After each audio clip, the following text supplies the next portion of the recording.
Oh god, it's starting to dry now.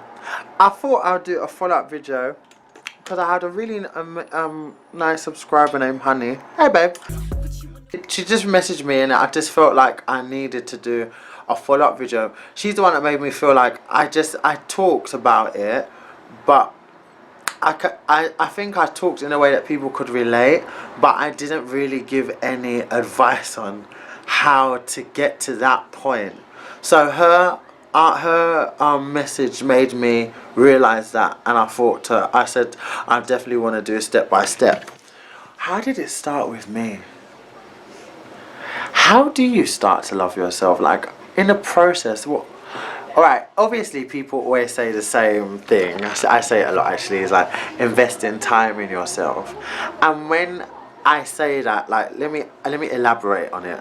Like, when you invest time in yourself, it's more than just literally spending time with yourself and stuff. It's really getting to know yourself. It's like you're studying yourself. You're really getting into you're really trying to connect with who you are as a person, and really acknowledge those things about what you like, and don't think about what you like to do for others or what makes other people happy. You have to really sit down and analyze with self what makes you happy. Oh, seriously. And it's just incorporating what you want to do, when you want to do it, and how you want to do it, and not really caring about anyone else. Like, totally disregard everyone else. You have to learn to be selfish. Seriously, they're booming music and it ain't even a tune that you can nod your head to. Ugh. The one thing about conforming and stuff, and anything in life that kind of hinders any type of progression or personal growth, is change. Not a lot of people are open to change, and if for as long as you're not open to change, that you start to defend the fact that you don't do things that are daring and different. Like, oh no, that's not me. Oh no, I would never do that. And it's stuff that is not even any single thing that doesn't fit inside your little bubble is like, oh no, I wouldn't do that. Oh my god, I'll never do that. But like, that's not what life's about, you know. You're not here just to be, you're meant to explore yourself. Like, how are you really meant to be really in touch with yourself and really meant to get the most out of life if you're so stuck in a bubble and so content just being one type of way? It's so boring. Seriously, that you need to break those walls and you need to let yourself out. And the best times to do that, for me, it happened with me summer, all summers, all the time in summer. That's when I really just that's when I really just have this fire to unleash and to be sexy. The sun's out, like, I mean, yeah man, I take advantage of the summer. Really do. So I don't think there's necessarily that many steps. I just think you just need to take yourself out of what you usually do and how you usually are, and challenge yourself, you know. Forget about, because that's the whole thing, that sometimes why we're so scared of venturing out and doing things different, because we're always thinking about other people's opinions. Like, society really hinders your personal growth. It can really hinder how you grow as a person and what you do, and what you don't really get to know your likes and what you truly dislike and what you really want to do if you just maintain yourself in this little bubble.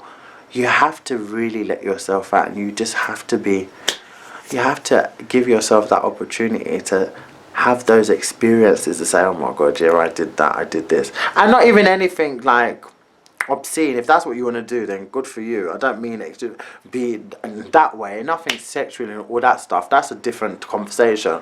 But just as yourself as a person, and living in your truth, and just being open and just being free, and just not living to society's norms. Like, it's not a big thing, half the stuff. There's so many ways that you can just branch out. I always say the biggest way to branch out is dyeing your hair. Like, dyeing your hair, you automatically feel like a different person. Literally, you just I can't describe it. It feels very strange. I'll never forget the first time I dyed my hair. Even after all the times I've dyed my hair, I still have that feeling. And when I do, it just, and then when you go back to your natural colour, you feel so much sexier. I'll say first step, in touch with inner self.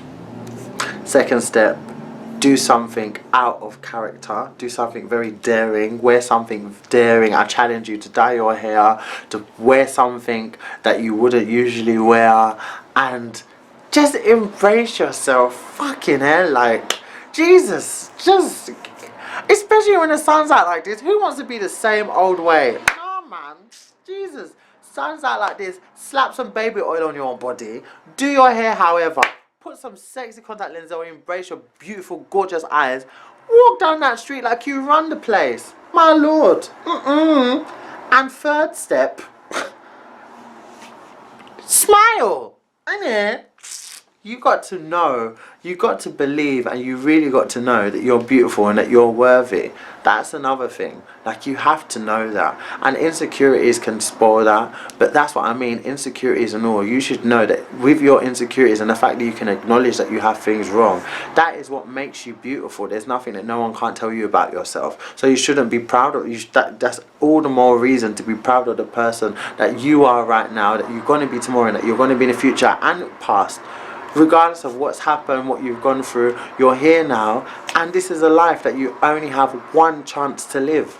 So you have to live your best life and your most fulfilling life. You're gonna just be miserable, walking around, wishing that you did this, wishing that you did that, or you're just gonna fuck it and just go for it and start yourself off slowly. That's what I mean, like, dyeing your hair is just it's a major thing, actually, to be honest. I think I play it down, but it is a big thing because it really does dramatically change a lot. So maybe you can start with that and start with just experiencing like wearing the clothes that you wouldn't usually. Just incorporate something different and something unique that you wouldn't usually, and then the more and more you keep incorporating that, the more and more you start to really find yourself, and the more that the outside will start to connect to the inside, and that's when it just become you. It just becomes second nature. That's good steps, you know. That's a good step, actually. Doesn't this peel off? Oh, you're meant to rinse it off. We are veggie herbalist. You bloody well feel like it, to be honest. Get the London look.